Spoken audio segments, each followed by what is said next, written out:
5위 신설 라인을 신설을 했는데 우리가 생각하는 일반적인 지하철이 아니에요. 5위 신설 라인을 타고 있는 사람이 얼마만큼 있느냐, 사업성이 안 나오기 때문에 그럴 수밖에 없는 거예요. 사실 보시면 알겠지만은 말이 역세권 옆인데 사실은 역세권 도로 옆에 한 1층 정도 내려가 있는 지역이잖아요. 그러다 보니까 차라리 여기보다는 저 건너편 레미안이 좋고. 고모사님 안녕하십니까? 네, 안녕하세요. 상면 사거리역에 있는 미아동 하나포레나에 대해서 집중 점검하러 한번 나왔습니다. 서울 역세권인데 분양가보다 마피가 7천만 원, 8천 떨어졌는데도 안 산다라고 얘기를 하길래 당연히 안 사죠 라고 얘기를 했었는데, 사람들은 역세권이란 다 좋다고 얘기를 하잖아요. 왜 안 사고 사람들이 왜 그 물건에 대해서 쳐다를 안 보는지에 대해서 좀 탐구를 좀 하는 시간을 좀 가져보려 합니다. 나무위키라든지 네이버를 통해서 강북구에 대해 좀 아셔야 돼요. 강북구는 서울의 25개 중에서 도봉구랑 금강구 포함해서 가장 낮은 아파트 단가 가격을 좀 형성하고 있어요. 평당 한 2,400만 원. 금강구, 도봉구, 지금 여기 있는 강북까지 좀 아파트 가격이 좀 낮다라고 보시면 돼요. 일대 업무지구인 뭐 강남이라든지 그리고 강화문이라든지 구로 디지털, 가산 디지털 단지 부분에도 출퇴근을 해야 되는데, 이쪽 라인에 계신 분들은 지하철이 없다 보니까 상당히 힘들으셨어요. 5위 신설 라인을 신설을 했는데 우리가 생각하는 일반적인 지하철이 아니에요. 상당히 좁고 운영 비용도 적고 사람들이 타고 있는 게 하루에 한계가 있기 때문에 사업성이 그만큼밖에 안 나오기 때문에 이제 그렇게 달 수밖에 없어요. 또 배차도 꽤 길더라고요. 좀 기다려야 되더라고. 5위 신설 라인을 타고 있는 사람이 얼마만큼 있느냐, 2호선 같은 경우는 배차 시간이, 출퇴근 시간이 상당히 짧잖아요. 근데 5위 신설은 충분히 그만큼 늘려놔도 사업성이 안 나오기 때문에 그럴 수밖에 없는 거예요. 사실 저도 일부러 그래서 강남에서 여기까지 한번 지하철 타고 와봤거든요. 3번 갈아타고 1시간 10분 걸렸어요. 직주 근접 부분도 좀 상당히 그쪽은 멀다. 다만 광화문에 출근하시는 분들 가깝긴 가까운데 갈아타는 걸 2-3번 정도 해야 되기 때문에 번거로움이 좀 있습니다. 한번 가보시죠. 주위를 살펴보면 있지만 편의시설이 강북구 자체가 좀 오래된 지역이다 보니까 뭐 노원구처럼 계획된 도시가 아니라 건물도 좀 오래돼 보이죠.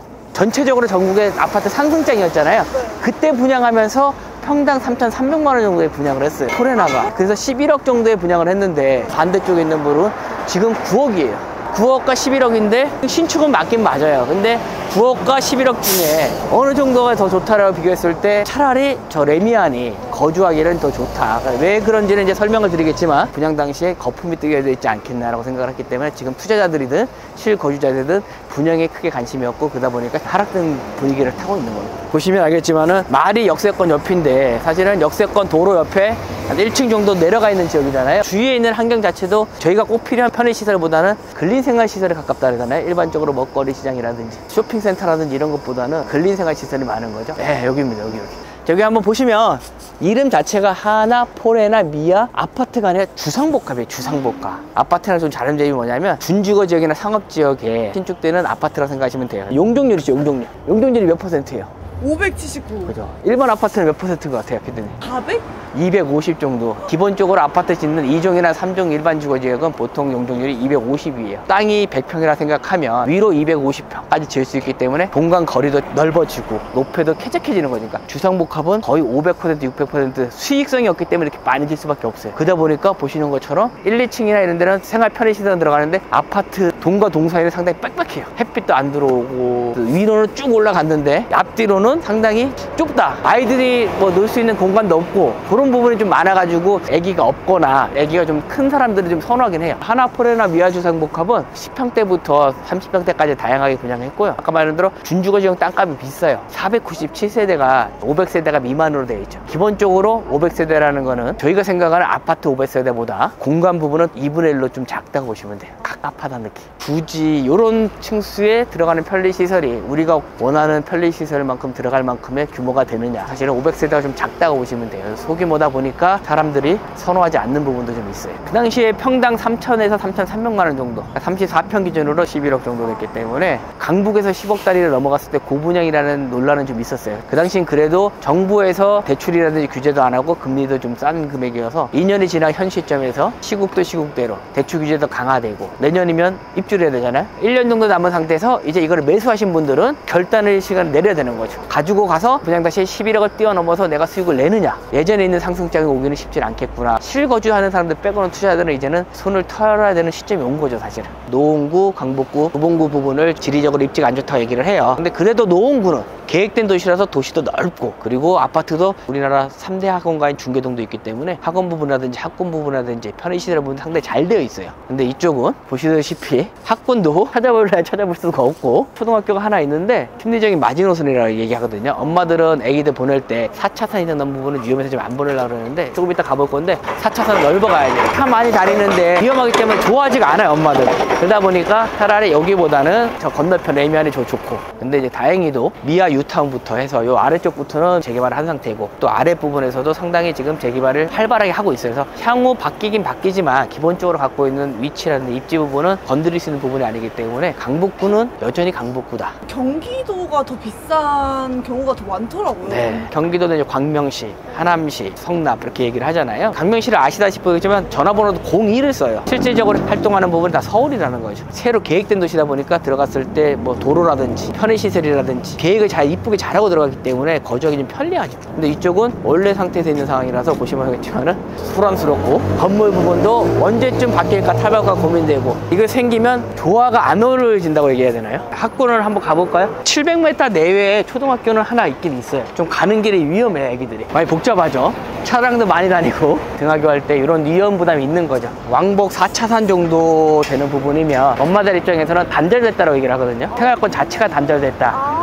지금도 4차선 부분이기 때문에 이 부분을 넘어가면서 등하교 시켜야 되는 상황이기 때문에 좀 위험도 있고, 자녀들이 있는 분들은 좀 선호하지 않는 아파트라고 생각하시면 될 것 같아요. 노년부부들이 살기는 편하죠. 주상복합이 1층이라든지 뭐 근린생활시설이라든지 많기 때문에 편해요. 여기가 다 500세대 여기서 다 들어오는 거예요. 여기가 500세대가 다 놓기 때문에 앞뒤 간격이 되게 좁아요. 그러다 보니 안에 뭐 공원이라든지 이런 건 자체는 아예 생각도 못하고, 분양권을 마피가 붙었다고 얘기하잖아요. 네네. 대출 받아서 사는 거예요? 주택담보대출처럼? 근데 뭐 사실은 분양권은 상승장에서 낼 수 있는 투자 방법 중에 하나예요. 분양권은 보통 1, 3, 3, 3 이렇게 많이 하거든요. 뭐냐면 계약금 당시에는 분양가격이 10%만 내면 돼요. 중도금 뭐 70이나 60% 내고, 마지막에 들어갈 때 잔금으로 20에서 30% 내는 구조예요. 실거주 하시는 분들은 이제 그렇게 다 끝까지 가겠지만, 투자하시는 분들이 많거든요, 상승장 때. 그러다 보니까 10%만 넣어놓고, 그리고 나머지 중도금은 대출을 받아서 이자만 내고 있다가 입주하는 시기나 그때 상승장이 와서 높아진다라면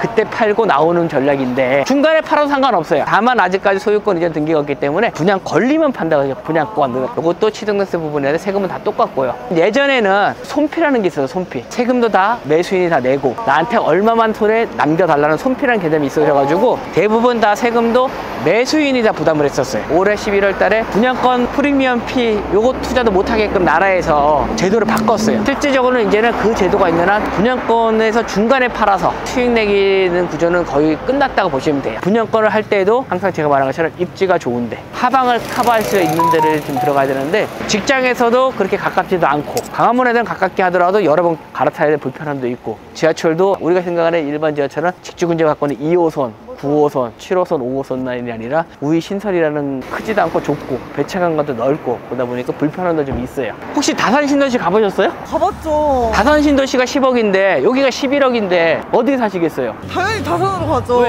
동네 노후도가 너무, 편의시설이 헬스장 이런 것도, 미용실 이런 거. 계획된 도시라 보니까 도로부터 깨끗하게 정리가 되어 있잖아요. 8호선이라든지 교통 부분도 이제 어느 정도 보완이 됐기 때문에 젊은 부부라면 여기보다는 다 그쪽으로 나갈 수밖에 없어요, 사실은. 같은 가격이면 여기 안 온다 이거군요. 유동성이 많고 돈이 많았을 때는 여기까지 흘러들어올지 모르겠으나, 돈줄이 막혀버린 상황, 통화량이 없는 상태에서는 여기까지 흘러들 돈이 없는 거죠. 11억보다 떨어진 상태잖아요. 올라간 게 아니라 나머지 돈을 메꿔야 되는 상황이 온 거죠. 근데 대출도 안 되잖아. 대출 규제도 빡빡하면 어떻게 할까 이제 고민을 많이 할 수밖에 없는 거죠, 사실. 여기가 학교가 조금밖에 없어서 보시면 병설 유치원도 있어요. 초등학교가 하나밖에 없다 보니까 강북구 부분에 주택이 오르막 경사가 좀 있다. 보시면 주위에 아파트가 그렇게 높지가 않아요. 북한산이 있다 보니까 고도 제한이 있어가지고 높게 못 지게 돼 있어요. 젊으신 분들이 청약을 노리고 싶으면, 실패하지 않으려면 3기 신도시 같은 데 있잖아요. 남양주 왕숙이라든지 이런 데 분양권을 노리면 부동산 시장이 하락장이 온다고 해도 내가 거주하면서 시간적인 부분을 방어할 수 있기 때문에 손실 보는 소리는 없죠. 근데 요거는 지금 너무 급하게 친구들이 2025년 11월 달에 상승하겠다는 강한 믿음을 가지고 투자한 거죠. 많이 안타까워요. 여기를 왜 샀지? 11억이잖아요. 전세도 주위에 4억 5천 5억이기 때문에 6억을 이상 저희가 돈을 써야 돼요. 갭 투자를 한다 그래도. 그럼 6억이면 여기를 가겠느냐, 아니면 그 돈 가지고 갈 수 있는 있는 다른 데로 가다 보면 충분히 서울 중심지여도 세제 6억 7억까지로 가질 수 있는 동네가 있다. 구축이지만 그 구축이 신축이 돼버리면 그 주위에 있는 인프라는 기존 것보다 깨끗이 살아있기 때문에 그런 데를 노리고 가면 마음 편하게 할 수 있는데, 여기는 지하철하고 1분 컷도 아니고 30초 컷은 맞아요. 역사권 맞는데 본인들이 직접 안 해보면 모르는 거죠. 그 주위가 바뀔 가능성이 있는 데라면 제가 가라고 얘기를 할 것 같아요. 상가들끼리는 뭐 재건축을 하든 재개발을 하든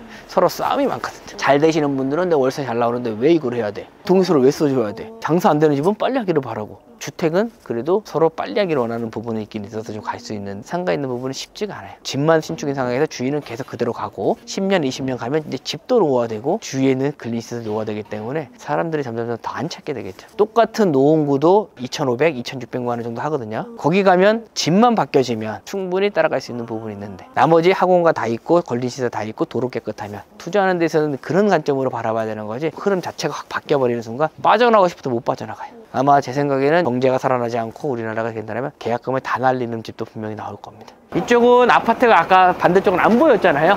근데 이쪽은 이제 딱 이 골목에서 들어보면 아파트가 많고 새 거들이 많아서 느낌이 좀 달라요. 이쪽이랑 완전히 다른 분위기예요. 그러네요. 네.